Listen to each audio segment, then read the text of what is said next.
my soul finds peace in the shelter of my Savior. All anxiety shall cease. Mercy flows just like a fountain. Grace is offered full and free. Loving God and only Savior, you alone can meet my need. You alone are God, faithful, loving Father. You alone are God, keeper of my soul. You alone are God, Lord and King forever. You are my God. I trust in you.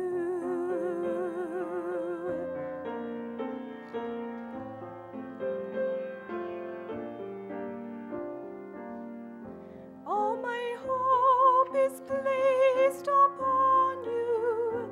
Every care lies at your feet.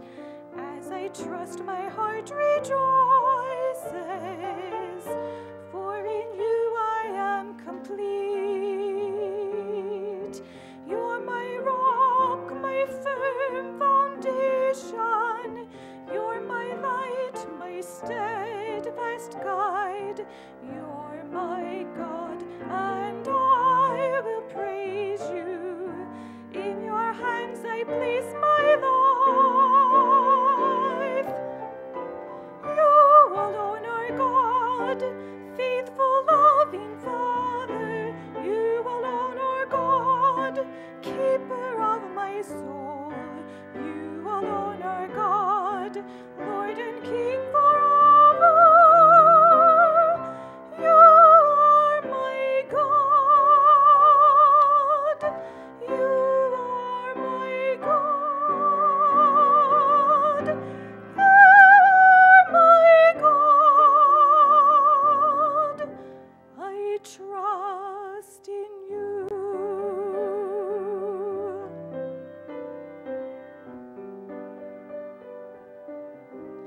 I trust in you.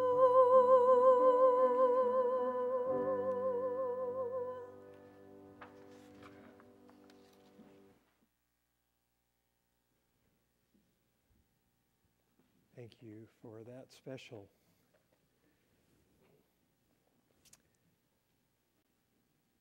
Revelation chapter 9. It's so good to see Estella here. And we're glad you're here with us today. It's a blessing to come together as God's people, isn't it?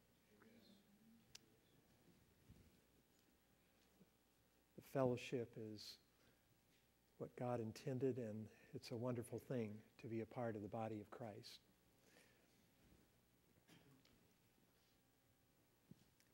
In this chapter,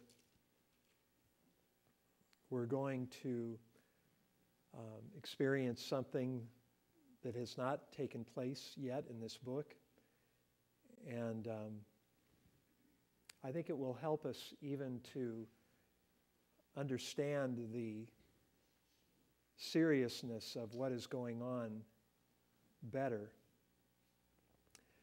Similar to the 7 seals, the first 4 trumpets seem to follow one another in kind of a bullet-like fashion, at least as you read them.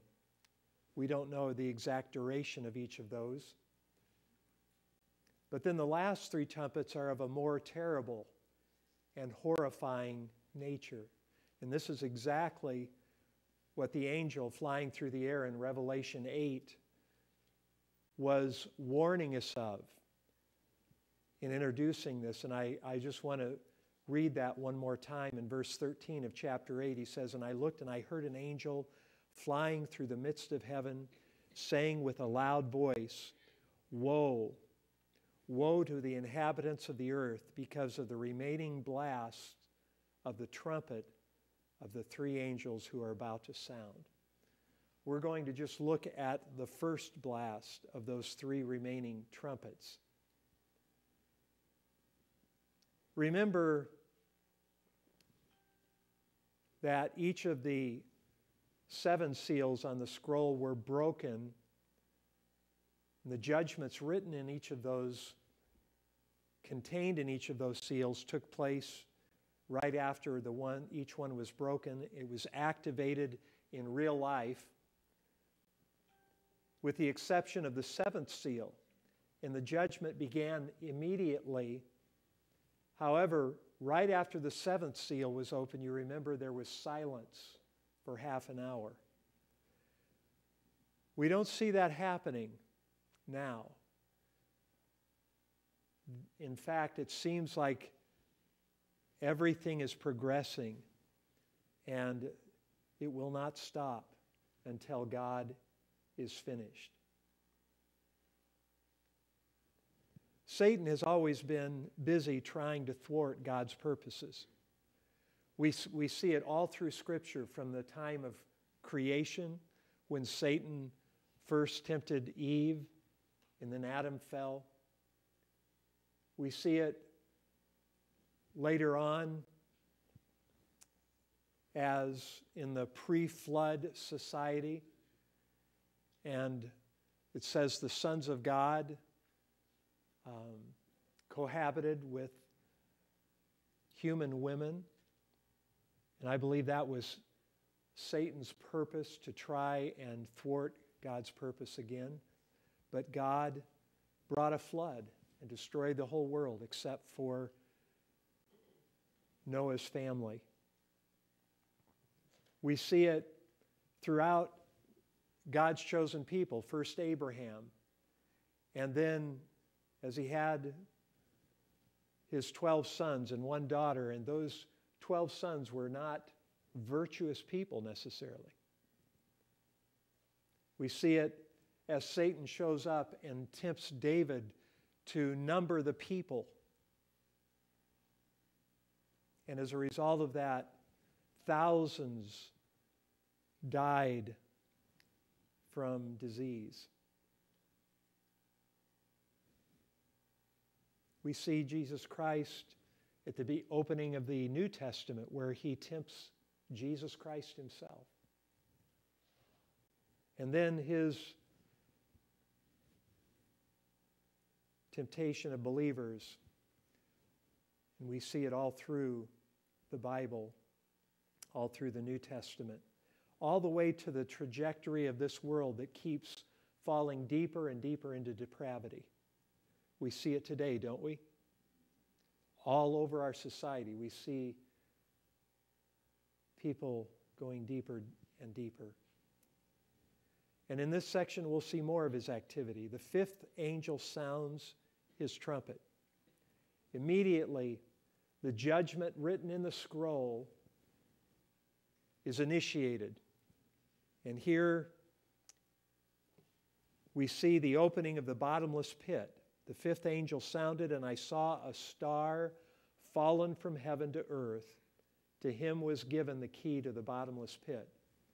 I want us to think about, first of all, who that star is, the identity of the falling star.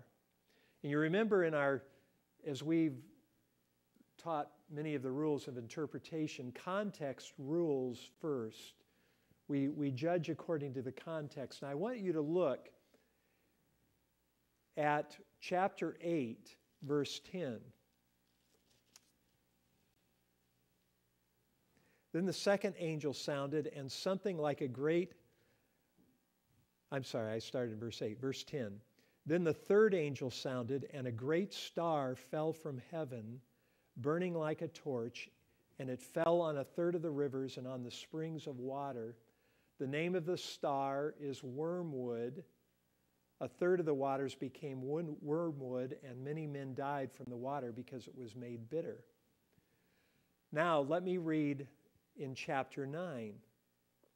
And I saw a star fallen from heaven to the earth. To him was given the key to the bottomless pit, and he opened the bottomless pit, and smoke arose out of the pit. Now let me ask you, what is the difference between those 2 different readings? In the first, in chapter 8, verse 10, is the star an inanimate object or a person? It's an inanimate object. Here in verse 2, it's clear that it is a person because he gives pronouns in verse 1 and 2. To him was given the key. And then in verse 2, and he opened the bottomless pit. So in comparing those, we see that immediately. And do you remember in chapter 1 of Revelation the use of the word star? Chapter 1 and 2, who did that refer to?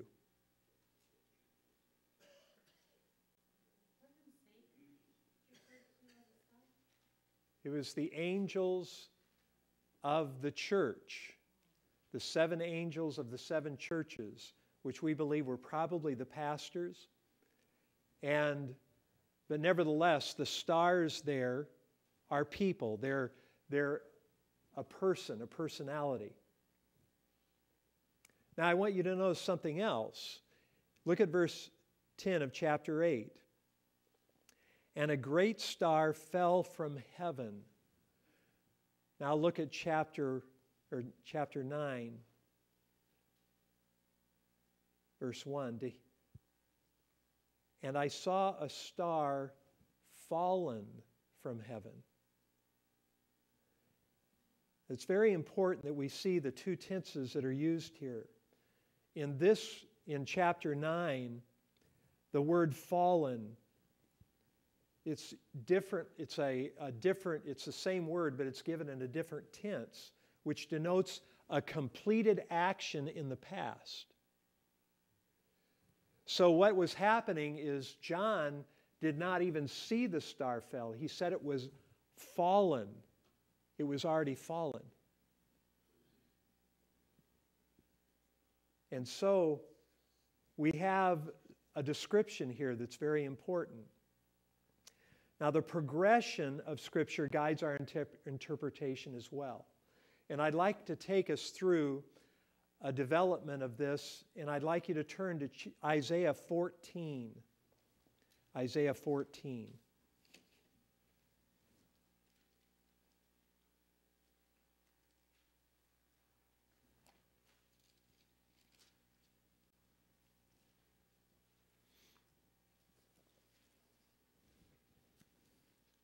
Notice in verse 3 of chapter 14, you may have a heading over that, and it says, the fall of the king of Babylon.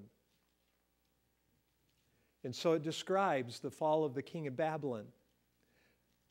But notice in verse 12, still in a sense, speaking to the king of Babylon, but seeing almost past the king of Babylon to the person who is really energizing the king of Babylon. And it says this, how you are fallen from heaven, O Lucifer, son of the morning. How you are cut down to the ground, you who weakened the nations. For you have said in your heart, I will ascend into heaven. I will exalt my throne above the stars of God. I will also sit on the mount of the congregation on the farthest sides of the north. I will ascend above the heights of the clouds. I will be like the Most High. Yet you shall be brought down to Sheol, to the lowest depths of the pit. Those who see you will gaze at you and consider you, saying, is this the man who made the earth tremble, who shook the kingdoms, who made the world as a wilderness and destroyed its cities? Now, there's many things we could say, but I want you to notice it's focusing on the fall of Lucifer. He's a fallen being. And we believe that the first fall of Satan was actually when Satan first tried to take over heaven.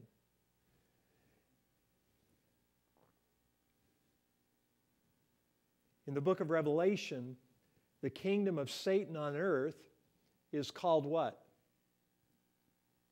Do you remember? It's called Babylon. Satan's domain is Babylon, which is really a name. It could specify a specific place, but it definitely represents the world system because he has control of the nations. Babylon represents the world system energized by Satan to seduce and hold the world in bondage to sin by every form of lust known to man, the lust of the flesh, the lust of the eyes, and the pride of life. Did you notice what Satan says in his heart? He says, I will ascend above the heights of the clouds. I will be like the Most High. He wants God's throne. Notice what Nebuchadnezzar said, who was the king of Babylon, as we know him in the book of Daniel. Listen to what he said as he walked about his royal palace and looked out over his kingdom. In Daniel 4:29 and 30, it says, he said, Is not this Babylon that I have built for a royal dwelling by my mighty power and for the honor of my majesty? And it says that while the word was still in his mouth, a voice fell from heaven saying, King Nebuchadnezzar, to you it is spoken, the kingdom has departed from you until you know that the Most High rules in the kingdom of men and gives it to whomever he chooses. Listen to what Jesus Christ said to his disciples when they came back from their tour or their preaching circuit. They were preaching the kingdom of God, casting out demons and healing people of their physical diseases. And when they came back and they kind of came together and Jesus wanted to know what had happened.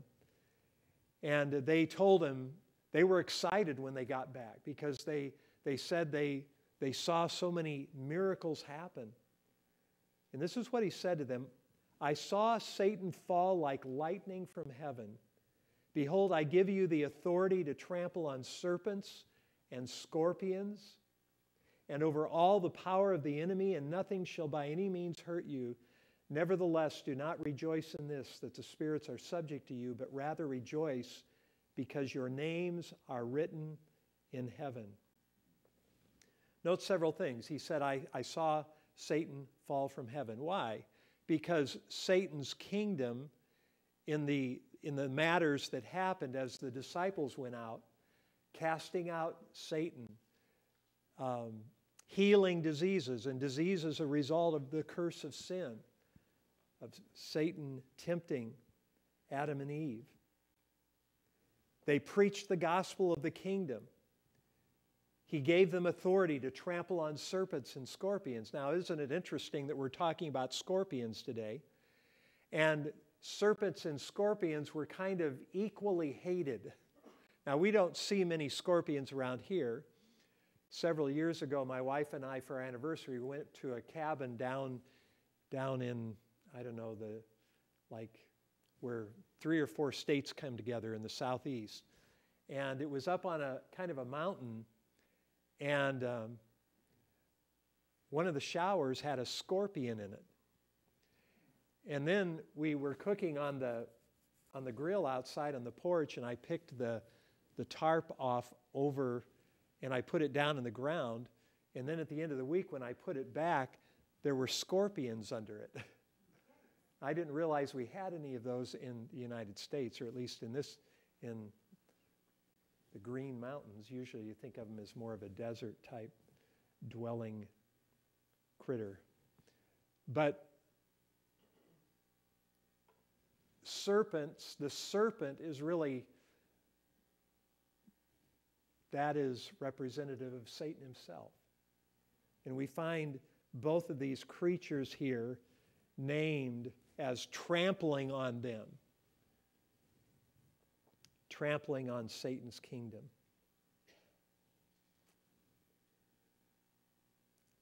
Turn to Revelation 12.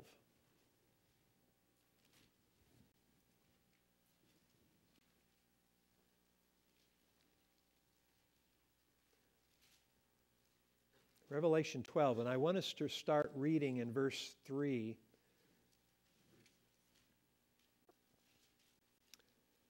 And another sign appeared in heaven. Behold, a great fiery red dragon, having 7 heads and 10 horns and 7 diadems on his head. His tail drew 1/3 of the stars of heaven. Now that's speaking of the angelic beings, 1/3 of the angelic beings, and threw them to the earth. And the dragon stood before the woman who was ready to give birth to devour her child as soon as it was born. And the woman is Israel, and the child is Jesus Christ. And the child is caught up to heaven because Jesus Christ went to heaven after his life here on earth. And so we see here, this is really telling us about the first rebellion that was before Jesus came to earth. It was before even the creation of the world. And Satan tried to overthrow God's kingdom, and he was cast out. But Satan has always had access to heaven. That's why we have the story of Job, and we see Satan going before God and saying, well, Job only trusts you and follows you and is loyal to you because you treat him so well. And he is called the accuser of the brethren. Now notice what happens. Verse 7, and war broke out in heaven. Michael and his angels fought with the dragon, and the dragon and his angels fought, but they did not prevail, nor was a place found for them in heaven any longer. So the great dragon was cast out, that serpent of old called the devil and Satan, who deceives the whole world. He was cast to the earth, and his angels were cast out with him. Then I heard a loud voice saying in heaven, now salvation and strength and the kingdom of our God and the power of his Christ have come. For the accuser of our brethren who accused them before our God day and night has been cast down. And they overcame him by the blood of the Lamb and by the word of their testimony, and they did not love their lives to the death. Therefore rejoice, O heavens, and you who dwell in them. Woe to the inhabitants of the earth and the sea, for the devil has come down to you, having great wrath, because he knows that he has a short time. Now that has not happened yet.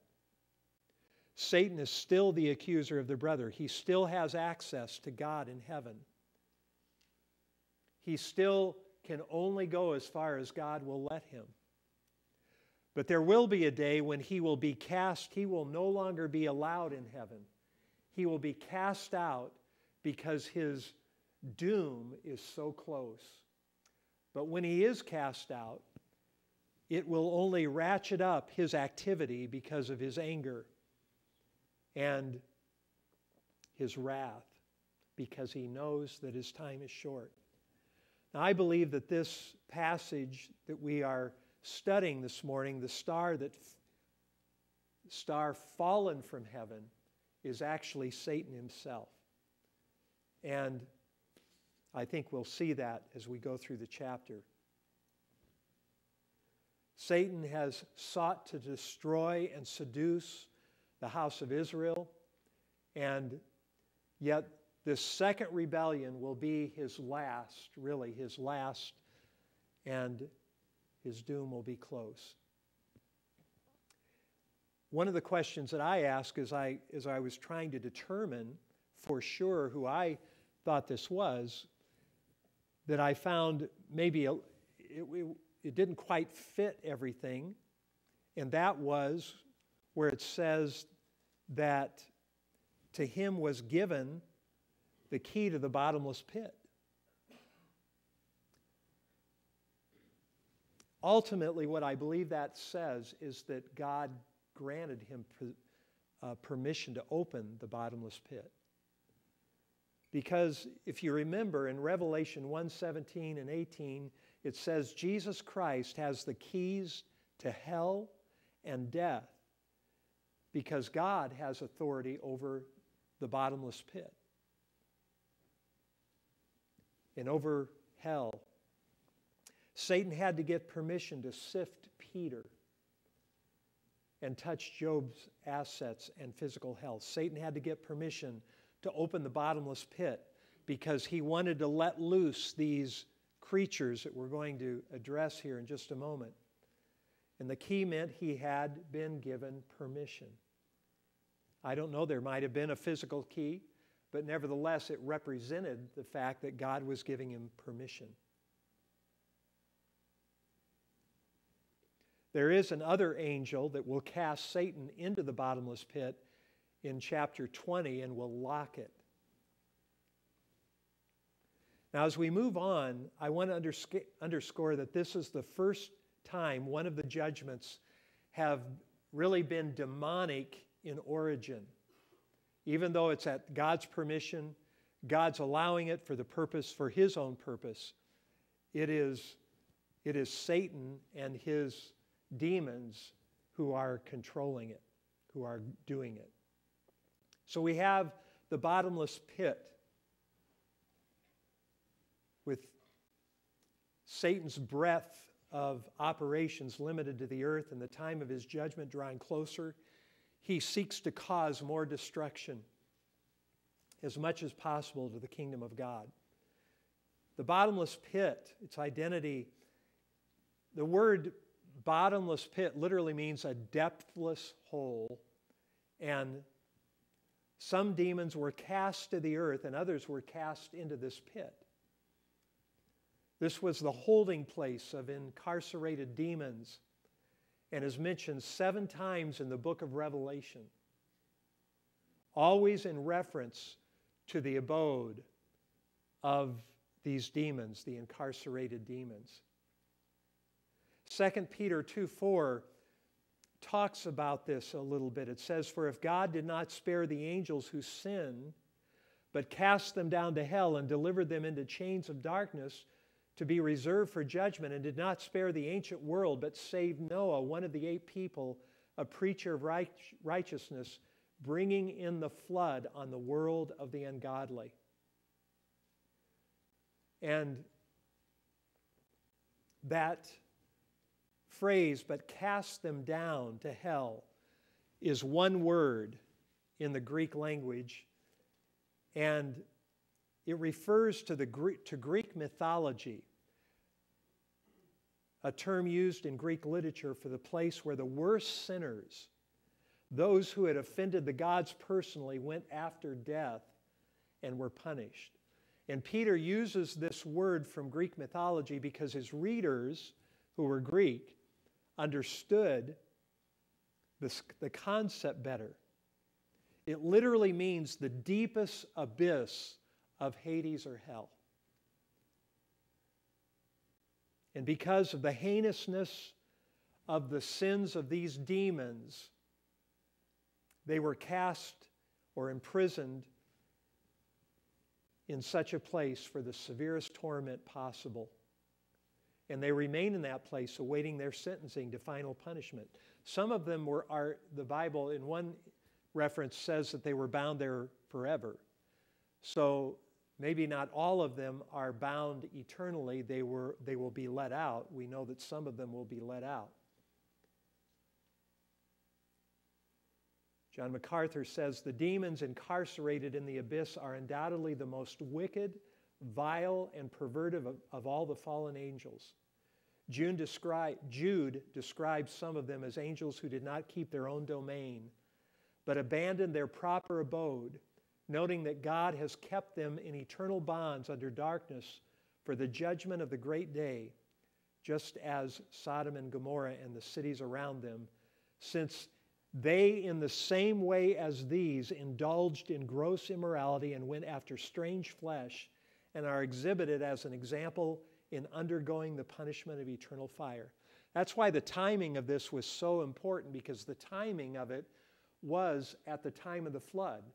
And it was, if you remember, Genesis 6 tells us about the flood and when it would begin.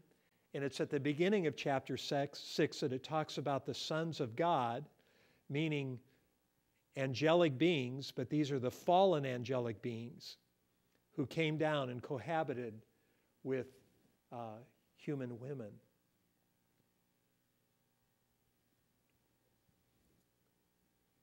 Now look at its description. It says here, when they opened the bottomless pit, smoke arose out of the pit like the smoke of a great furnace. So the sun and the air were darkened because of the smoke of the pit. And the smoke, like a great furnace, indicates what's going on inside, in that bottomless pit. It was an inferno, because where you have smoke, you have fire. And that's symbolic of judgment. Not only judgment on those angelic beings, but now judgment on the earth.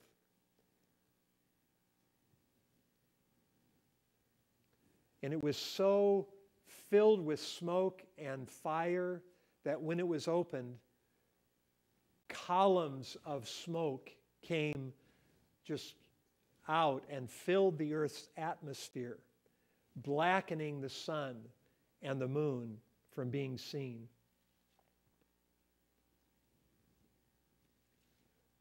It was a darkness of the polluting smoke that symbolized the wickedness of hell polluting the world.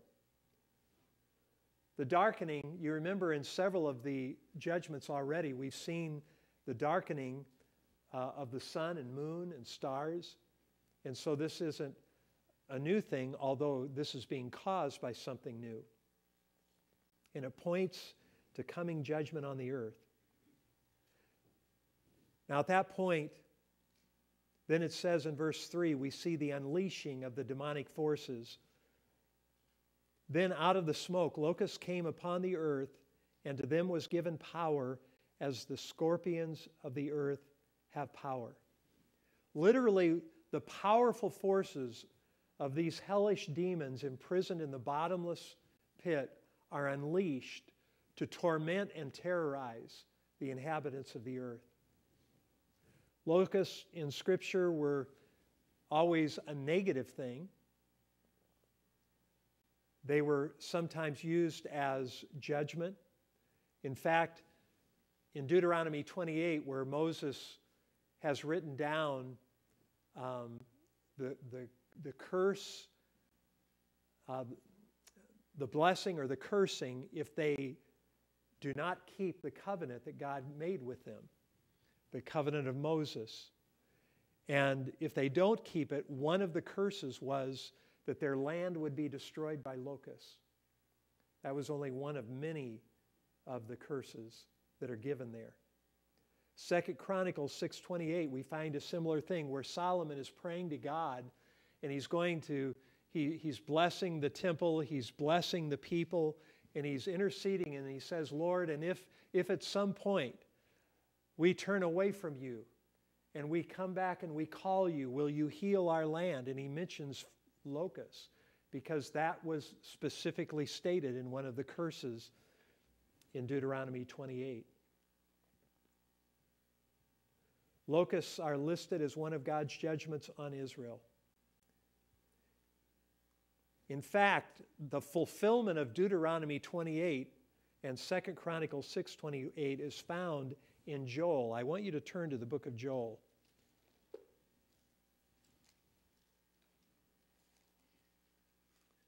Joel is right after Daniel, Hosea, and then Joel.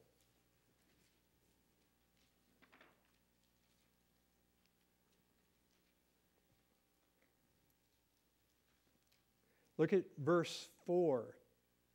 Before we go on, let me just say that Joel is writing prophetically, but he's also writing of judgments that have already come on Israel as a result of their idolatry and turning away from God. And so in verse 4 he says, what the chewing locust left, the swarming locust has eaten. What the swarming locust left, the crawling locust has eaten. And what the crawling locust left, the consuming locust has eaten. And then look at verse 7. He has laid waste my vine and ruined my fig tree. He has stripped it bare and thrown it away. Its branches are made white. Lament like a virgin girded with sackcloth, for the husband of her youth, the grain offering and the drink offering, have been cut off from the house of the Lord. The priests mourn who minister to the Lord. The field is wasted, the land mourns, for the grain is ruined. The new wine is dried up, the oil fails. Be ashamed, you farmers, wail, you vine dressers, for the wheat and the barley, because the harvest of the field has perished. The vine is dried up, and the fig tree has withered, the pomegranate tree, the palm tree also, and the apple tree. All the trees of the field are withered. Surely joy has withered away from the sons of men. He's describing the literal devastation of the locusts. Back in like 1950 and 51, one of the worst locust infestations happened over in the Middle East. So it's not something that is that the world doesn't hear about very often. We have not seen it here in America like that, but this will be the infestation that will happen as a result of these demonic creatures will be worldwide. What is the impact of these creatures? Well, to strike fear and terror.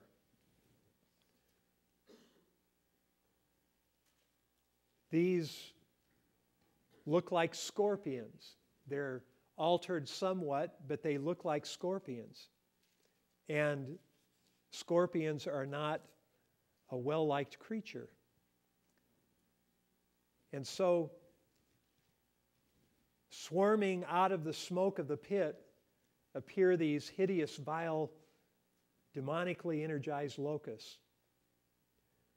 The scriptures don't tell us their exact size, but the detailed description would indicate they were probably large enough that you could see all the detail, and they might have been as big as human beings. John doesn't write that they were locust-like as he did in other places here. In fact, the word like is found like 11 times in this passage that we're studying. But he doesn't say that about the locusts. They're described as literal creatures with physical bodies, not just spirits. And they've been altered in some ways so they can't be destroyed by man. They have a man's face, it says. Locust swarms strike fear into people, not because of danger to people, but danger to their livelihoods. The locust plague that I was describing a moment ago in the Middle East, let me just read what it says about it. Struck the Middle East, Iran, Iraq, Jordan, and Saudi Arabia. Every green and growing thing was devoured across hundreds of thousands of square miles. Locusts eat grain, leaf, and stalk right down to the bare ground. When a swarm arises and flies on its way, the green field is left a desert. Barrenness and desolation stretches as far as eye can see. See, part of the fear of these creatures is their size.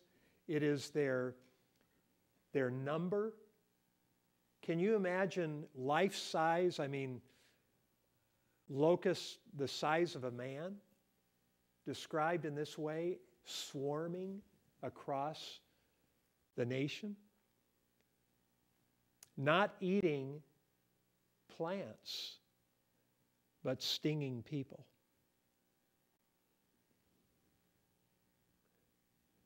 These locusts will swarm the population just like other locusts, only landing on people instead of vegetation. They inflict severe pain. It says to them was given power as the scorpions of the earth have power. A scorpion's power is in his sting. That's what we fear. You avoid that. It's in its tail to inflict pain and its appearance to cause terror, like a snake. As I mentioned before, as we looked at one of the scriptures, scorpions are coupled with serpents because both are repulsive to us. Many people have just an instinctive repulsion to snakes just because of the way they crawl, and they don't like them. You might feel a chill go up your spine even as I mention it. Well, these scorpions are to be feared, and they were not given authority to kill people, but only to torment them for 5 months. Their torment was like the torment of a scorpion when it strikes a man. Their power was to hurt men for 5 months. The lifespan of a locust is generally about 5 months. You could shorten it a month or lengthen it a month. It depends on what kind of locust it is. The pain of their sting will be so severe that men, it says, will seek death and will not find it. They will desire to die, and death will flee from them, in verse 6. So for those 5 months on the earth, those people will also hear the gospel. Possibly the last time they'll hear it before their hearts are hardened beyond hope. I believe it'll still be given. There are instances it indicates that, but the Bible also indicates that fewer people are going to believe, if any, after this point.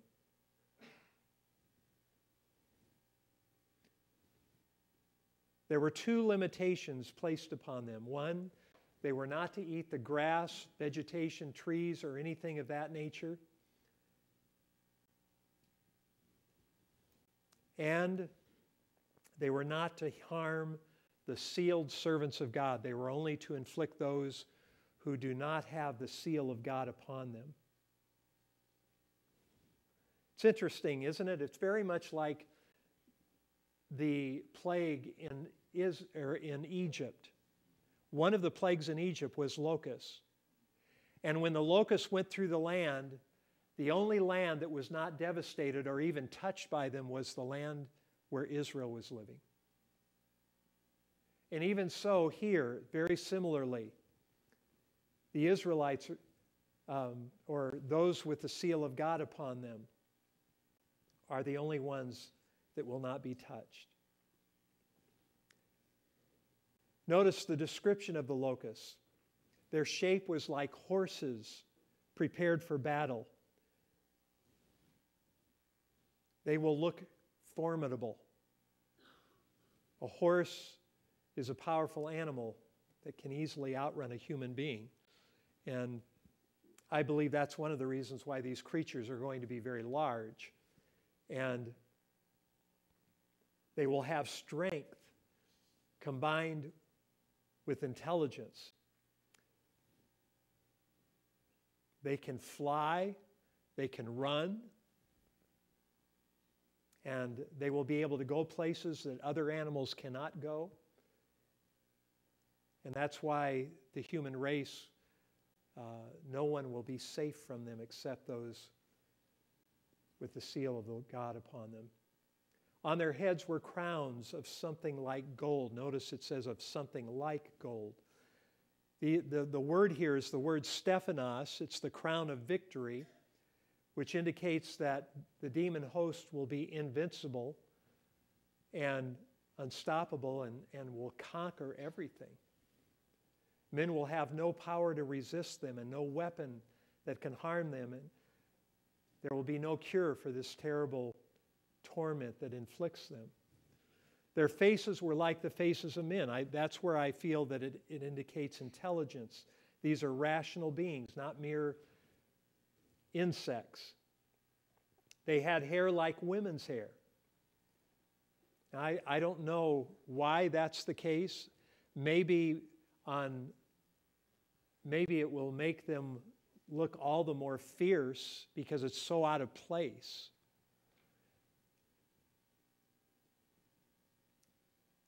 Their teeth were like lion's teeth. Joel chapter 1 verse 6 indicates this too. and they will strike fear by their appearance and their danger. They will be more fierce than lions and able to bite and hold their prey while they sting. They had breastplates like breastplates of iron designed to protect, normally a breastplate is designed to protect one's vital organs, and they will prove invincible. The sound of their wings was like the sound of chariots with many horses running into battle. And the sound of their wings will only add to the terror they instill, like a whole field of chariots coming toward you as a tidal wave. With their wings, they can fly. And then it says they had tails like scorpions, and their stings were in their tails. Their sole purpose is to hurt men and yet not kill them. Isn't that really the desire of Satan? But his highest goal is to bring God down. His highest goal is to hurt God's kingdom, because that's what he ultimately wants. He wants to elevate himself to God. Now think about all that has happened on the earth and all the observable destruction at this point. Men will seek death and not find it. They'll long to die, and death flees from them. All hope is gone. Everything that seems secure is destroyed or ravished. Those who live for the earth, like a lot of people do today, and worship it, are utterly devastated. The land is ravished by earthquakes, fires, volcanoes, the sea filled with putrefying bodies of billions of dead creatures, much of the fresh water supply turned into bitter poison, the atmosphere polluted with gases and showers of heavenly debris. They will have to resort to mass graves to bury the billions of people who have died from the seal and trumpet judgments thus far. Then, worst of all, will come foul smoke from the pit of hell as the demons are released to spiritually and physically torment wicked people. So the dream of the worldwide utopia is gone. Under the leadership of the Antichrist,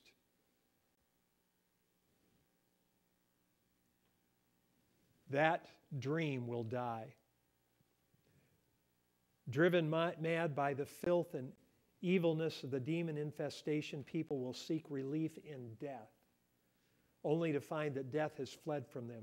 There will be no escape from the agony inflicted by the demons, no escape from divine judgment. Homes and buildings will be a shambles from the earthquakes. All attempts at suicide will fail and only make their painful condition all the worse.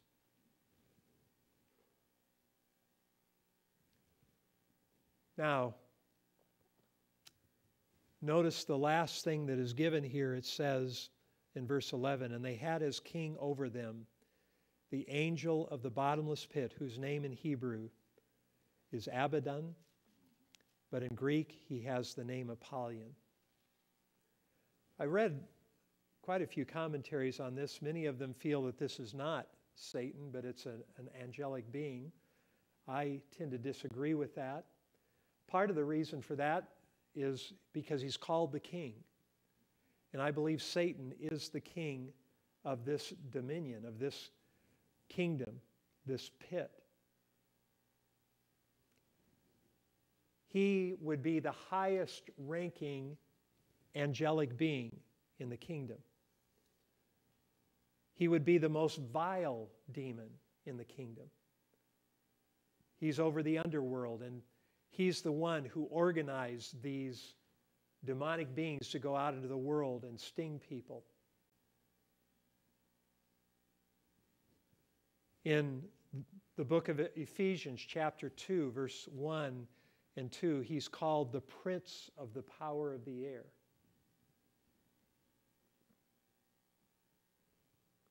The angel's name means destroyer. And that's what he is, and that's what these demonic beings are doing. They're destroying. This is the work of Satan. This is the work of Satan in the unbeliever's life. The Bible says that we were dead in trespasses and sins, in which we once walked according to the course of this world, according to the prince of the power of the air. Satan's influence upon our lives was destruction. Death, dead in trespasses and sins. Note that the course of this world and the course of the prince of the power of the air are the same thing. The world and Satan walk together because the kingdoms of this world have been under his control. But we find that change in chapter 11, verse 15, where it says, the kingdoms of this world have become the kingdoms of our Lord and of his Christ, and he shall reign forever and ever. His name in Greek is Apollyon, which literally means destruction. He is the personification of destruction. I think it's interesting that his name here is given in two languages. There's no other demonic angelic being that is given that notoriety and that special effort to make the angel's name known in two languages would indicate importance, position, and infamy in the demonic realm. Why did they go to such trouble to reveal his name if it's not Satan himself? Maybe that's the name that the Antichrist will go under. Like, you know. Well, the Antichrist isn't on the scene yet. Well, you know, like they gave him that name as a cover-up that when this all happens, you know, like instead of him calling him John, they're going to call him this name. Like maybe it's his last name, maybe it's what his name means in that language. Like maybe I don't know, maybe his name is Gerald, and another language it means that. What just those two other languages, you know, like. I think what you have to do is you have to look at all the territory we covered about Lucifer falling from heaven. He's that star, he's that king, and you have him opening this passage, you have him closing it. And he is the destroyer, he's the accuser, he's the liar. He has all of these names that are given to him that really personify evil. And now you see it even more, but later on the beast will come on, but he will be energized by Satan himself. Now, as we come to a conclusion here, let me just say a few things. First of all, the kind of torture that we're talking about is beyond imagination. Now, some of you here might think, well, I've felt some pretty severe pain before. But I think you will find, hopefully you won't find, that this would be even greater and more severe to the point where they wish they could die. This is a divinely, and some people might struggle with just even the whole idea of this kind of torture being imposed on somebody, but this is a divinely appointed method of punishing sin. Only God is using Satan to do it. Now listen, from here on out, we're not going to see many people, at least from what we can read here, being saved. If there is a time for sinners to repent, then 5 months of torture would be mercy and grace if it motivated them to be saved. And cling to God and cling to Jesus Christ. I believe that this is, again, God's mercy. They didn't die. And there was ultimately relief from that. And I believe it's God's mercy. And again, extending, they know that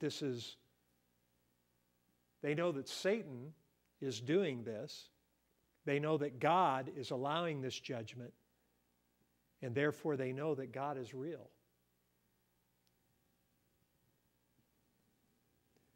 But the scriptures nevertheless indicate to us, and we'll see this next week, that rather than bringing repentance, it actually hardens their hearts.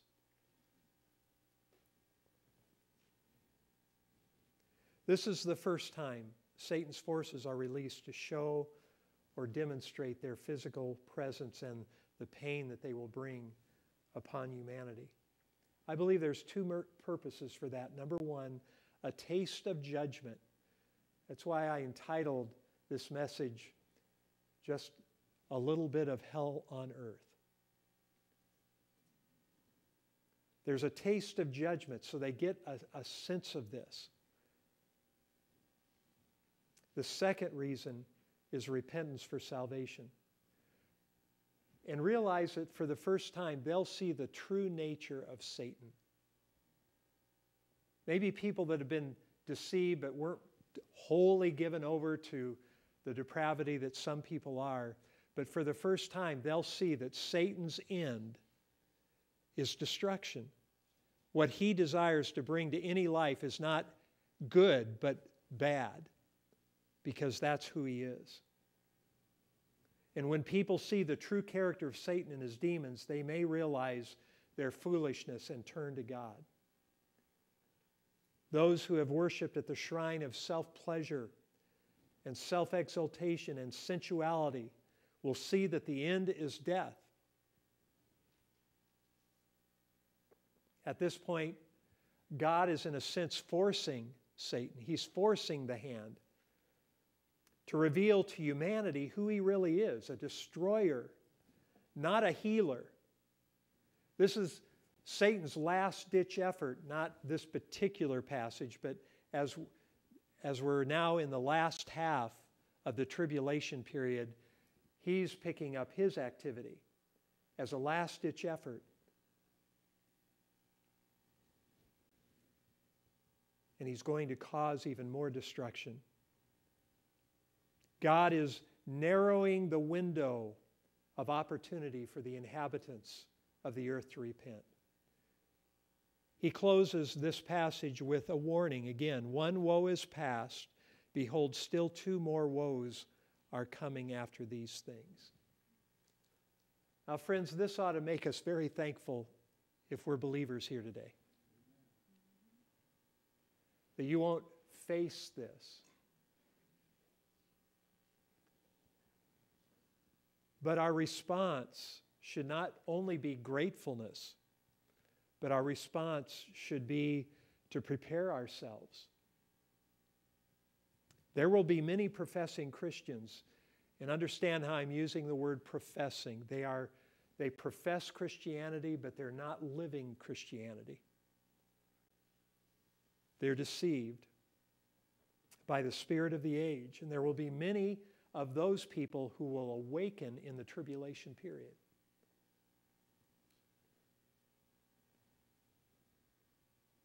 They will be like the 5 foolish virgins who are left behind because they were not ready. And I believe we need to be about the Lord's business. If there's ever a time when Christians should be about the kingdom of God, it is today. It is today. I hope we will give much thought to that. Let's pray. Father, we thank you for the clarity of your word. We thank you, Lord, that you still have a heart for sinners.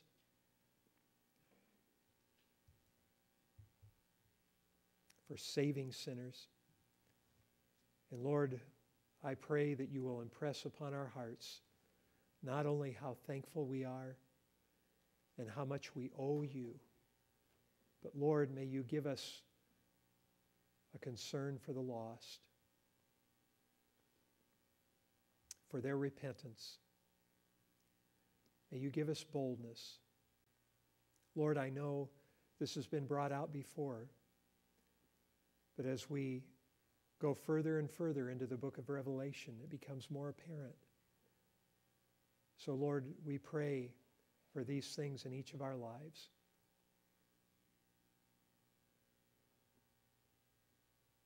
That we will simplify,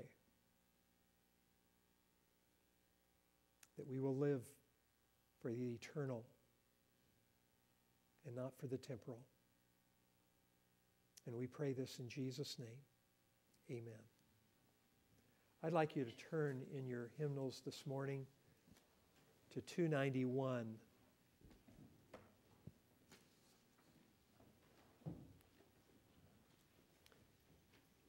291, Christ is coming.